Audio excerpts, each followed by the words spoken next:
Hello दोस्तों, मैं फिर से आ गई हूँ आपके लिए एक नई स्टोरी लेके। आज की कहानी है 3 बैलों की कहानी। तो चलिए दोस्तों शुरू करते हैं। यह कहानी एक जंगल की है जहाँ 3 बैल एक साथ रहा करते थे। तीनों में बहुत अच्छी मित्रता थी और वे एक साथ बहुत खुश रहा करते थे। तीनों बैल एक साथ जंगल में घास चरने जाया करते थे, जिसकी वजह से वे सुरक्षित भी रहते थे। जंगल में एक शेर भी था जो कि बहुत ही खूंखार था। जंगल का शेर हमेशा 3 बैलों पर नजर रखता था और वह उन्हें खाना चाहता था। उसने कई बार उन तीनों पर हमला भी किया, लेकिन वह असफल रहा, क्योंकि जब कभी भी वह हमला करता था तो तीनों बैल त्रिकोण बनाकर अपना बचाव करते थे और शेर को मारकर भगा देते थे।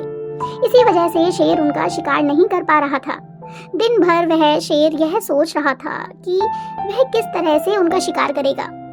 बहुत दिनों तक विचार करने के बाद शेर को समझ में आ गया था कि उसे तीनों की मित्रता को तोड़ना होगा और उन्हें अलग करना होगा।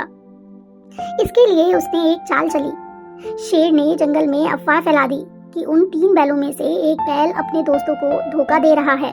जैसे ही यह बात उन बैलों को पता चली तो तीनों की दोस्ती में दरार आने लगी। वह सब एक दूसरे पर शक करने लगे। ऐसे में तीनों की मित्रता टूट गई और फिर वे अलग हो गए। इसकी वजह से उन्हें अकेले ही जंगल में जाना पड़ता था। शेर जो चाहता था वह पूरा हो चुका था। अब वह एक एक करके तीनों का शिकार कर सकता था। एक दिन उसने देखा कि तीनों में से एक बैल जंगल में घास चरने आया था। उसने मौके का फायदा उठाकर उस बैल पर हमला कर दिया और उसे मारकर खा गया। कुछ दिनों बाद उसने दूसरे बैल को भी मार दिया और उसे भी खा गया। अपने दोनों दोस्तों की मौत की खबर सुनकर तीसरा बैल समझ चुका था कि शेर उसे भी मारकर खा जाएगा, और वैसा ही हुआ भी। कुछ दिनों के बाद शेर ने तीसरे बैल का भी शिकार कर डाला।